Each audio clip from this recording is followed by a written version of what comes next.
আজকে আমরা খুব মজার একটি বিষয় নিয়ে কথা বলতে যাচ্ছি। বর্তমানে বাংলাদেশের প্রেক্ষাপটে খুব বড় ধরনের পরিবর্তন হচ্ছে।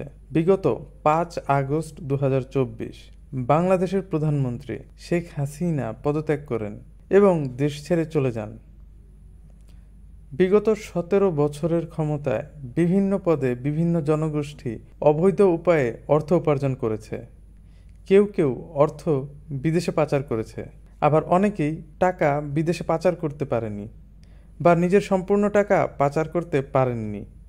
সেক্ষেত্রে যারা এই অর্থ বিভিন্ন ব্যাংক, আর্থিক প্রতিষ্ঠান বা নিজের বাসায় গচ্ছিত রেখেছেন, তারা তাদের সম্পদ নিয়ে কিছুটা বিপাকে রয়েছে। অর্থাৎ কিভাবে কি করবে, আমরা সেদিকে যাব না। আমরা আজকের আলোচনায় চলে আসি। মূলত এই ধরনের পরিস্থিতি মোকাবেলা করার জন্য সরকারের একটি অন্যতম হাতিয়ার হচ্ছে ডিমনিটাইজেশন। ডিমনিটাইজেশন কি আর কিভাবে ডিমনিটাইজেশন কাজ করে?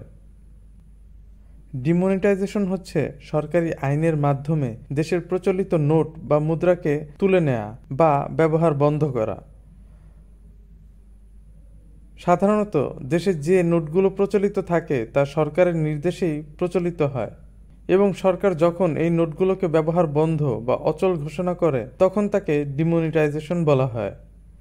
বিভিন্ন সময়ে আমরা আমাদের দেশে নতুন নোট প্রচলনের ব্যবস্থা দেখেছি, কিন্তু কোনো নোটকে অচল করতে দেখিনি। আমাদের দেশে না হলেও বিশ্বের বিভিন্ন দেশে ডিমনিটাইজেশন ব্যবহার করা হয়েছে। তবে ডিমনিটাইজেশন কার্যকর হয়ে থাকে বাজার থেকে পূর্বে ইস্যুকৃত নোট বাতিল বা তুলে নেওয়া এবং নতুন নোট প্রবর্তন বা ইস্যুর মাধ্যমে। 2015 সালে জিম্বাবুয়ে অতিরিক্ত মুদ্রাস্ফীতি নিয়ন্ত্রণে ডিমনিটাইজেশন ব্যবহার করেছিল। 2016 সালে আমাদের পার্শ্ববর্তী দেশ ভারত দেশের দুর্নীতি ঠেকাতে ডিমনিটাইজেশন করেছিল।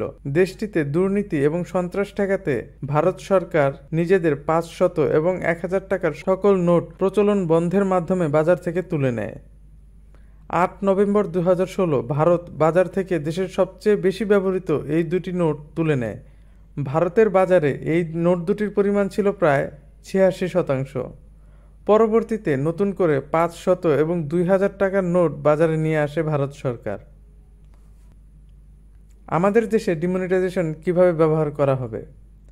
ধরুন, এই যে এত কোটি কোটি বা হাজার কোটি টাকা দুর্নীতির মাধ্যমে আমাদের দেশের বিভিন্ন রাজনৈতিক নেতা বা উচ্চপদস্থ কর্মকর্তা কর্মচারীরা বিভিন্ন মাধ্যম থেকে আয় করেছে। নেহায়েত সেই অর্থের সব টাকা তারা বিদেশে পাচার করেনি। যে অর্থ বা টাকা তারা নিজেদের কাছে ক্যাশ বা নগদ হিসাবে রেখে দিয়েছে, সেগুলো দেশের এই অস্থির পরিস্থিতিতে তারা সামনে আনবে না।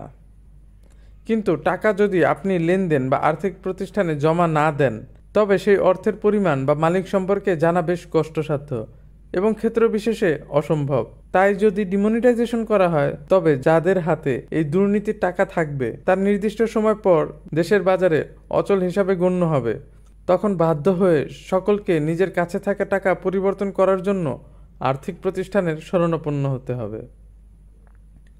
কিছু অসুবিধা যে নেই এই ডিমনিটাইজেশনের তা কিন্তু নয়।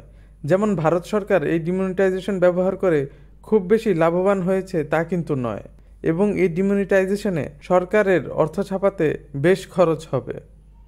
ডিমনিটাইজেশন বেশি কার্যকর ভূমিকা পালন করে জাল বা ভুয়া নোট শনাক্ত করার জন্য। নিশ্চয়ই ডিমনিটাইজেশনের মাধ্যমে রাতারাতি সব কালো টাকা আমাদের সামনে চলে আসবে, বিষয়টা এমন নয়। বর্তমানে আমাদের অর্থনৈতিক যে অবস্থা তা সামাল দেওয়ার প্রাথমিক পদক্ষেপ হিসাবে আমাদের দেশে ডিমনিটাইজেশনের পাশাপাশি আরও কিছু পদক্ষেপ নেওয়া উচিত, যেন ধীরে ধীরে আমাদের অর্থনৈতিক অবস্থা ভালো হতে থাকে। ধন্যবাদ সবাইকে।